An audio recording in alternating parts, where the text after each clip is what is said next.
Apa sebenarnya yang anak butuhkan di usia dini? Pendidikan formal atau waktu bermain yang lebih banyak? Di episode kali ini kita akan menggali lebih dalam bersama psikolog tentang apakah benar anak usia 3 tahun perlu bersekolah atau justru ada cara lain untuk mendukung perkembangan mereka yang lebih optimal. Kita akan membahasnya hanya di Love Your Child. Hoppers, tahukah Anda? Setiap anak wajib mendapatkan 7 hal ini untuk bertumbuh kembang dengan baik.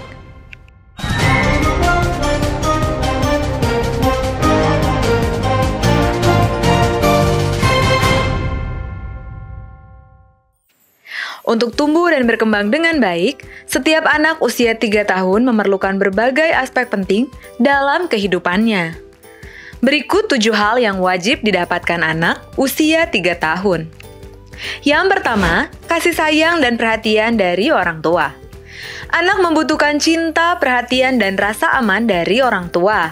Pelukan, kata-kata positif, serta waktu berkualitas bersama sangat penting untuk perkembangan emosionalnya. Yang kedua, pola makan sehat dan bernutrisi. Nutrisi yang cukup seperti protein, lemak sehat, vitamin, dan mineral sangat penting untuk pertumbuhan fisik dan perkembangan otaknya. Pastikan anak mendapatkan makanan bergizi seimbang dan cukup cairan setiap hari. Yang ketiga, waktu bermain yang cukup.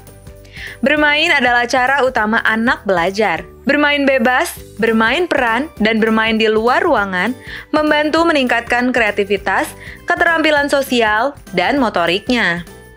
Yang keempat, tidur yang cukup dan berkualitas. Anak usia 3 tahun butuh 10-13 jam tidur per hari, termasuk tidur siang.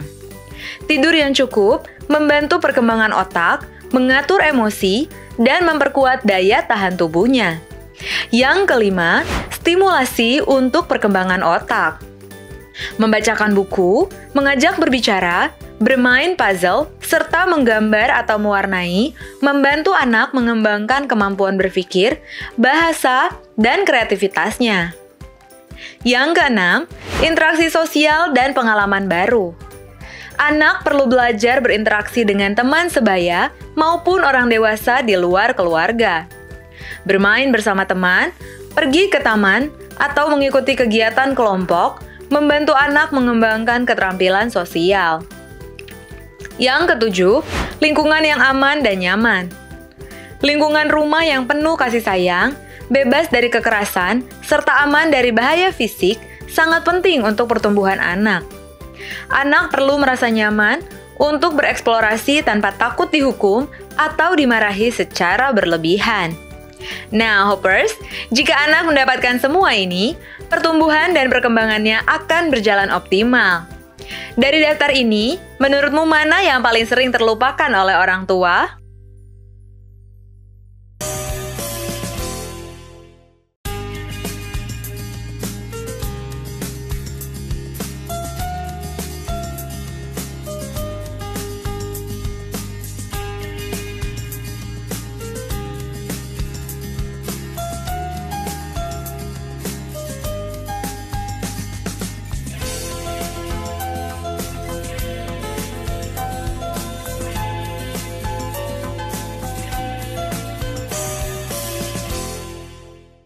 Halo ayah dan bunda pemirsa Hope Channel dimanapun Anda berada. Kembali lagi dalam program Love Your Child, satu program yang mengajak kita untuk mendidik, mengasihi anak, menjadikan generasi yang lebih baik. Dan topik pada episode kali ini adalah usia anak yang berusia 3 tahun atau anak usia 3 tahun perlu disekolahkan atau tidak. Karena banyak orang tua yang merasa bingung apakah pendidikan formal pada usia ini benar-benar penting atau cukup hanya dengan bermain dan belajar di rumah saja. Dan untuk menjawab pertanyaan ini kita akan mendalami berbagai perspektif dan melihat apa saja yang perlu diperhatikan sebelum kita memutuskan langkah besar ini. Jadi mari kita mulai dengan memahami apa saja yang menjadi pertimbangan dalam menentukan apakah anak usia 3 tahun perlu disekolahkan atau tidak. Dan kita akan membahasnya bersama dengan narasumber kita, seorang psikolog dan praktisi pendidikan, yaitu Ibu Helena Valentina, MPSI. Dan Bu Helena, iya, halo. kita bicara tentang anak berusia 3 tahun. Bahkan sekarang ada yang lagi 1 lucu-lucunya tahun. tuh ya. Betul, Bu. Ada yang 1 tahun sudah mulai disekolahkan. Sebenarnya dilihat dari fenomena seperti ini ya, untuk usia berapakah anak itu untuk mendapatkan pendidikan formal atau pendidikan non formal di luar rumah? Oke. Kapan sebaiknya gitu ya? Apakah sudah tepat 3 tahun dimasukkan sekolah atau belum gitu ya? Ini semua sebenarnya perlu kita pelajari tentang apa yang dibutuhkan oleh anak-anak usia 3 tahun, ya kan? Perlu diketahui bahwa sebetulnya anak usia 3 tahun adalah usia di mana anak-anak baru selesai masa-masa tantrumnya itu loh. Ya Usia kan? 3 tahun selesai dengan masa tantrumnya. Sebenarnya kan umur 18 bulan, 2 tahun, wah itu episode yang cukup mengerikan ya. Karena anak-anak sering ngamuk, sering teriak-teriak, lempar-lempar gitu kan. Karena dia frustasi, kenapa orang nggak ngerti. Kita juga frustasi karena saya juga nggak ngerti kamu. Karena bahasanya belum jelas gitu. Nah setelah masuk usia 3 tahun, kalau memang sikap orang tua dalam lakukan anak-anak yang tantrum itu dengan baik, mestinya pas 3 tahun sudah tenang nih. Ibaratnya lautan sudah damai, tenang, tidak ada ombak lagi gitu sudah ya. Lebih bisa menguasai ya. Anak usia 3 tahun justru saat yang paling menyenangkan, dan rasanya dulu waktu saya punya anak 3 tahun, jangan gede-gede dong, segini terus. Kalau boleh jangan berubah, udah gini aja lah, karena mudah dikasih tahu, perkembangan bahasanya meningkat pesat, kemampuan empatinya bertumbuh, terus kemampuan fisiknya juga sudah mulai bisa naik sepeda roda 3, udah mulai bisa naik tangga. Aduh, banyak sekali keterampilan-keterampilan yang begitu pesatnya. Dan jangan lupa di usia 3 tahun itu perkembangan otak anak itu sedang dalam proses berkembang yang belum berhenti. Artinya pada saat usia 3 tahun ini, itu daya serap mereka tuh masih sangat dahsyat. Jadi ketika kita ngajar apa aja yang dia dengar, dia lihat, itu terekam di otaknya. Nah itu sebabnya tadi kalau ditanya apakah usia 3 tahun sudah bisa disekolahkan, tergantung. Kalau misalnya Bapak Ibu bekerja, di rumah tidak ada siapa-siapa, ya mau nggak mau, memang sebaiknya dibawa ke tempat yang membuat dia aman dan bisa bersosialisasi, dijaga oleh orang yang kita percaya gitu. Tapi kalau di rumah, ibu ada di rumah, kalau saya memilih di rumah aja deh, gitu kan. Kalau ibu ada di rumah dan ibu memang punya waktu untuk bisa mendidik anak kita, saya pikir itu emas banget. Itu adalah momen yang sangat golden gitu. Jadi artinya ibu kan akan menjaga ekstra dibandingkan guru di sekolah gitu ya. Memang sih kalau usia 3 tahun dan ke bawah gitu, itu sekolah non formal. Bahkan 4 tahun, 5 tahun juga sebenarnya itu masih hitungannya preschool, masih hitungannya prasekolah. Anak-anak yang sudah bisa masuk ke non formal, masuk ke sekolah formal seperti sekolah dasar, itu memang 6 tahun. Kalau di negara tertentu seperti Singapura malah 7 tahun nggak boleh kurang gitu. 7 tahun nggak, iya. Harus 7 tahun gitu ya. Jadi memang 6 tahun itu sudah mulai matang ya. Nah tapi kalau di bawah itu masih non formal, artinya anak-anak sebetulnya bisa dididik dengan baik di rumah dengan pengetahuan tentang perkembangan anak yang baik pada orang tua. Orang tua harus mengerti, oh usia 3 tahun harusnya nih sudah bisa cuci tangan, sudah bisa dia menghitung sampai 3, sudah ada daftarnya. Ya ada daftar tentang keterampilan anak-anak yang perlu dicapai pada usia 3 tahun. Saya pikir bisa searching sendiri deh ya. Jadi sekolah sambil bermain. Nah gitu di rumah ya, misalnya. Tapi kalau misalnya di sekolah, boleh juga sekolah namanya prasekolah. Sekolah sebenarnya kan di usia SD ya 6 tahun. Tapi kalau 6 tahun ke bawah itu prasekolah. Saat ini Menteri Pendidikan kita menetapkan wajib belajar itu tidak hanya 9 tahun nih. Tapi ditambah, jadi TK dia wajibkan sekarang. Jadi anak-anak diwajibkan masuk TK di usia 4 tahun dan 5 tahun. Kenapa? Karena mungkin melihat bahwa banyak sekali keluarga-keluarga yang tidak sanggup untuk mendidik anaknya di rumah dengan aturan yang sesuai perkembangan gitu. Jadi memang di rumah, tapi mamanya banyak arisan gitu ya, atau mungkin banyak main FB, jadi anaknya dibiarkan seperti itu. Dan setelah diteliti ternyata anak-anak yang masuk ke prasekolah kok lebih lebih cepat matang untuk masuk ke usia SD dan seterusnya. Makanya ada peraturan sekarang masuk TK sudah diwajibkan. Tapi kalau 3 tahun kan bukan masuk TK, masih playgroup, ya. Masih kelompok bermain.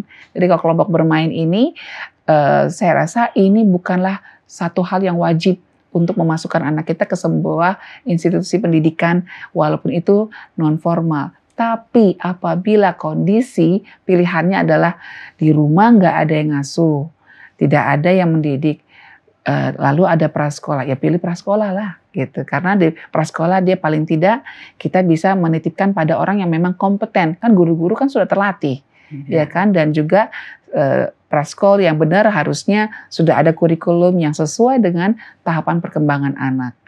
Tapi ya Bu Helena ya, kalau seandainya mereka kan masih 3 tahun sudah mulai disekolahkan, apakah tentu ada banyak sekali yang dia pelajari dari dia melihat, dan banyak juga anak-anak di sekeliling dan yang dia pelajari yang seharusnya mungkin tidak bisa dia tiru, tapi karena dia melihat, apakah ada kecenderungan seperti itu? Bisa seperti itu. Makanya itulah perlunya kita survei dulu, pelajari baik-baik, kira-kira preschool seperti apa ini, apakah ada pembiaran pada anak-anak yang berkata kasar gitu, bagaimana sikap guru ketika melihat anak-anak yang suka berantem misalnya, apakah dibiarkan pada saat bermain, coba lihat gurunya dari jauh. Pada saat anak-anak bermain, gurunya ngapain tuh? Kalau gurunya malah ngobrol-ngobrol, wah jangan ke situ deh, jangan ke situ ya, karena apa? Berbahaya. Ingat usia 3 tahun itu perkembangan perkembangan otaknya itu sangat pesat. Jadi apa saja yang dia dengar, apa saja yang dia lihat, apa yang dia rasakan itu semua masuk. Seperti spons, absorbent mind, sangat menyerap gitu. Jadi memang kita perlu kasih di lingkungan yang baik, yang bisa membuat dia berkembang sesuai dengan harapan. Baik Bu Helena, kita akan membahas lebih lanjut lagi ya setelah yang satu ini. Tetaplah di Love Your Child.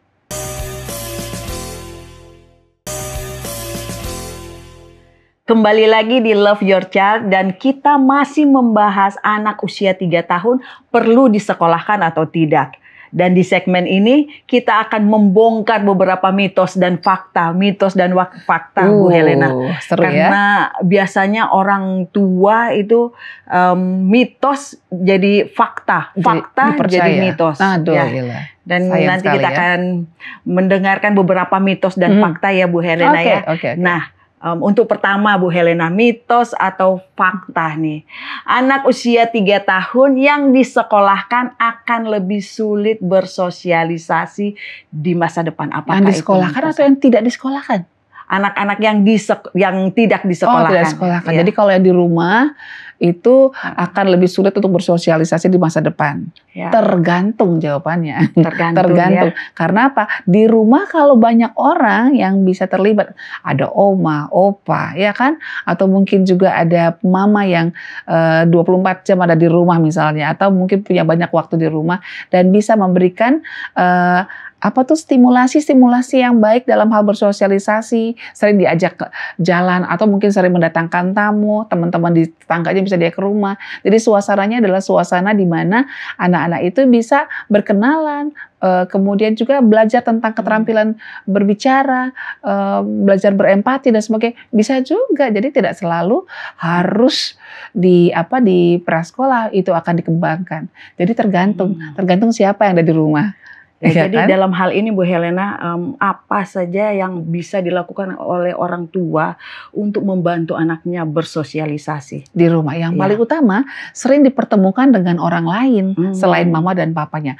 Memang usia 3 tahun yang paling utama yang harus didapatkan oleh anak ini adalah kemampuan dia mengenal mamanya. Jangan sampai dia nggak kenal siapa mamanya dan bagaimana sikap mamanya kalau menghadapi kesedihan, menghadapi frustasi, menghadapi orang yang marah, orang yang mencela, itu dia perlu lihat. Jadi makanya memang usia 3 tahun mama itu tolong ya banyak berdoa lah ya, karena apa yang kita ucapkan oleh di depan mata anak-anak itu akan diingat terus sama anak-anak. Jadi kalau kita bersikap sama seperti pada saat kita masih muda dulu gitu ya, ini anak-anak ini kasihan gitu. Jadi perlu ingat bahwa kita adalah guru utama dan terutama. Ya. Terima kasih Bu Helena. Kemudian ada mitos dan fakta yang kedua ini ya, Bu Helena.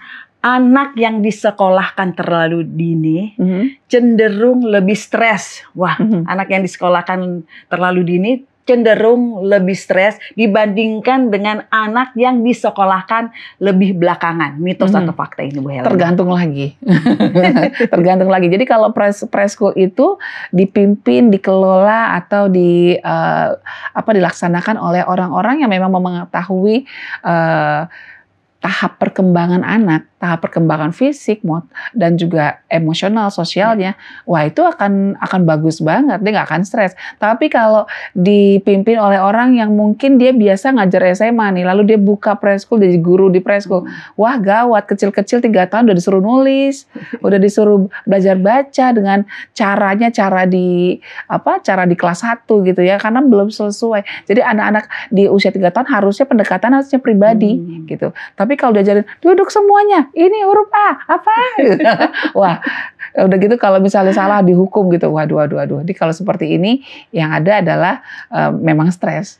Jadi kalau menyangkut kesiapan anak ya. Kesiapan anak dan siapa yang mengajar, kurikulumnya seperti apa. Karena kurikulum untuk anak-anak usia 3 tahun lebih banyak bermain. Kalau kita mau mengajarkan sesuatu, yang paling utama adalah belajar bersosialisasi. Jadi kalau ada prasekolah yang jor-joran, wah anak saya 3 tahun sudah bisa baca, wah kalah semuanya. Ya itu bisa bikin stres anak lain, karena memang kan milestone tiap anak beda. Sama-sama 3 tahun, yang ini belum masuk masa peka baca lalu dipaksa baca. Yang ada anaknya stres. Tapi ada juga anak yang 3 tahun sudah masuk masa peka baca, diajarin baca, senang dia karena sudah masuk masa pekanya. Jadi harusnya orang yang mengajar di preschool adalah orang-orang yang mengerti tahap perkembangan anak. Baik Bu Helena, kemudian ada mitos dan fakta selanjutnya. Mitos atau fakta?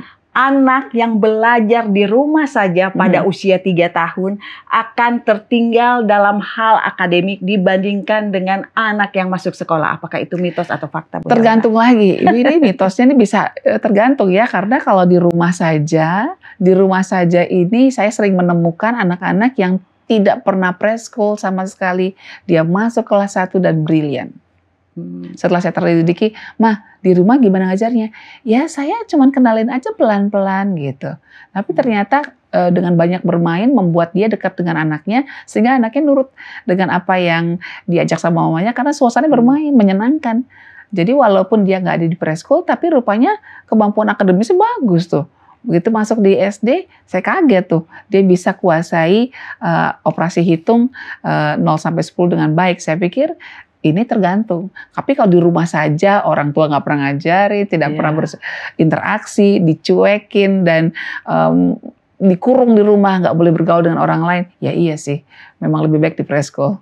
Ya, kalau seandainya seperti ini Bu Helena, jadi dari segi psikologisnya anak seperti apa itu Bu Helena?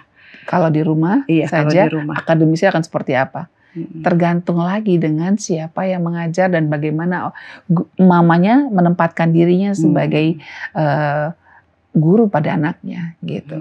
Jadi kalau mamanya tidak bersikap peduli, ya memang sih ketinggalan. Jadi ketika di SD nanti masuk, anak-anak dari prasekolah sudah mengerti huruf A, huruf angka 0 sampai 10. Ini anak-anak yang diabaikan di rumah ya nggak tahu apa-apa memang. Tapi sekali lagi masih bisa dibentuk ketika nanti di SD. Jadi jangan khawatir kalau anak 3 tahun tidak dimasukkan di prasekolah. Jangan takut Bapak Ibu. Jadi perlukah orang tua mengatur program? Program belajarnya sangat perlu. Sangat perlu. Jadi memang kalau kita ingin anak kita mau terus belajar, kita sebagai mama papa juga harus terus belajar. Kenali anak kita. Ya, baik Bu Helena, kita sampai kepada mitos dan fakta selanjutnya. Menyekolahkan anak sejak usia 3 tahun dapat membantu meningkatkan kemampuan emosionalnya. Mitos atau fakta Bu Helena? Saya cenderung fakta ya. Fakta karena apa? Karena pada saat dia masuk di prasekolah, dia otomatis ketemu dengan orang lain, ketemu dengan guru, ketemu dengan teman-teman, dan harus bergantian pakai mainan gitu kan, harus mengantri. Nah itu melatih mereka untuk mengendalikan emosi dia. Karena apa? Karena kan kita nggak bisa kemauan sendiri diturutin. Jadi latihan kecewa, latihan untuk merasa merasa ingin tapi harus ditahan. Jadi keterampilan mereka untuk meregulasi diri berkembang di saat dia di prasekolah.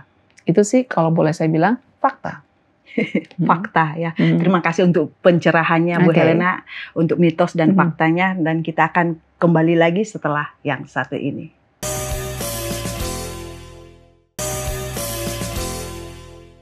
Kembali lagi di Love Your Child. Dan baiklah Bu Helena, di segmen terakhir ini ya, mungkin ada tips praktis yang bisa dibagikan kepada orang tua Love Your Child yang anak yang memiliki anak berusia 3 tahun, apakah dia akan menyekolahkan anaknya atau tidak? Iya, oke. Sekali lagi saya mau sampaikan kepada para orang tua, ayah dan bunda, bahwa yang pertama, untuk anak usia 3 tahun tidak wajib, tidak harus masuk ke prasekolah ya. Tapi kalau memang kondisi di rumah karena kondisi ayah dan ibu bekerja atau tidak ada yang mengasuh di rumah, memang pilihan untuk masuk prasekolah akan menjadi sesuatu yang penting gitu ya. Nah, tapi sebelum masuk ke prasekolah, tentu saja kita perlu tahu bahwa di prasekolah ini anak-anak akan bertemu dengan orang lain, bukan keluarganya, bukan ayah dan ibunya. Jadi untuk bisa dipahami apa yang menjadi keinginannya, tentu saja anak-anak perlu belajar bicara. Nah, sejak usia di bawah 3 tahun, anak-anak perlulah sering diajak ngobrol. Walaupun mungkin masih bahasanya kurang pas, kita perlu luruskan misalnya, kamu mau minum, coba bilang yang baik. Nah, aku mau minum, aku mau. Nah seperti itu. Jadi jangan dibiarkan. Jadi ngomongnya nggak jelas tapi orang tua masih mengabaikan, dianggap namanya juga anak kecil. Jangan begitu. Nanti kalau masuk prasekolah akan menjadi masalah ini. Karena nanti temennya salah ngerti gitu kan. Akhirnya berantem deh gitu kan. Terus yang pertama itu, dan yang kedua, anak-anak juga perlu belajar toilet training atau potty training ya. Jadi bagaimana anak-anak itu supaya bisa menggunakan toilet gitu. Jadi kan ada alatnya tuh, seperti ada kayak bangku plastik, ada tempat buat buang air besar gitu ya. Nah, anak-anak perlu dilatih. Nah, perlu dilatih juga kalau sudah dari 1,5 tahun, 2 tahun di alat toilet yang portable itu, kita sebelum masuk ke prasekolah perlu diajarin ke toilet di kamar mandi gitu. Gini loh cara membersihkan bokong. Begini caranya kalau misalnya buang air kecil. Nah itu perlu diajarin sehingga itu akan membantu dia ketika dia akhirnya berada di luar rumah dan bertemu dengan orang luar ya, orang-orang yang tidak dia kenal.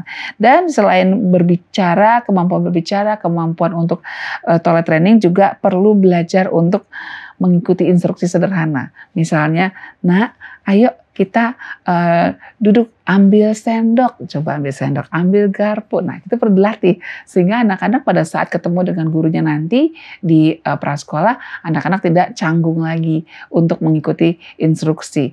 Jadi pemanjaan sebaiknya dihindarkan. Karena apa? Kalau pemanjaan dibiarkan di rumah, apa saja yang dia mau dilakukan, nanti dia akan menjadi menjadi seperti orang aneh gitu di prasekolah, seperti cari gara-gara terus gitu ya. Nah, terus kemudian apalagi ya yang perlu diperhatikan? Yang perlu diperhatikan untuk kita semua bagi anak-anak usia 3 tahun, yang perlu paling utama dia dicapai oleh dia adalah kemampuan untuk berempati, kemampuan untuk mengenal ayah dan ibunya, khususnya mamanya, dan kemampuan untuk bisa mengungkapkan perasaannya. Semoga kita bisa meniru apa yang diajarkan dalam Amsal 22 ayat 6. Didiklah anak menurut jalan yang patut baginya, maka pada masa tuanya dia tidak akan menyimpang daripada jalan itu. Saya rasa itu. Baik Bu Helena, terima kasih untuk pembahasan yang Sama-sama. sangat menarik Terima dan kasih. sangat membantu para pemirsa Hope Channel. Dan terima kasih juga kepada ayah dan bunda yang telah mendengarkan tips dan kesimpulan akan topik kita saat ini. Dan semoga informasi yang telah dibagikan dapat membantu kita sebagai orang tua untuk membuat keputusan yang terbaik untuk anak-anak kita. Dan Amin. ingat, tidak ada jawaban yang seragam untuk setiap anak. Yang terpenting adalah mengenali kebutuhan dan kesiapan mereka. Semoga perjalanan pengasuhan kita kepada anak-anak kita semakin penuh dengan pemahaman dan kasih sayang. Cintai anak Anda untuk jadikan generasi yang lebih baik. Sampai jumpa di episode Love Your Child berikutnya.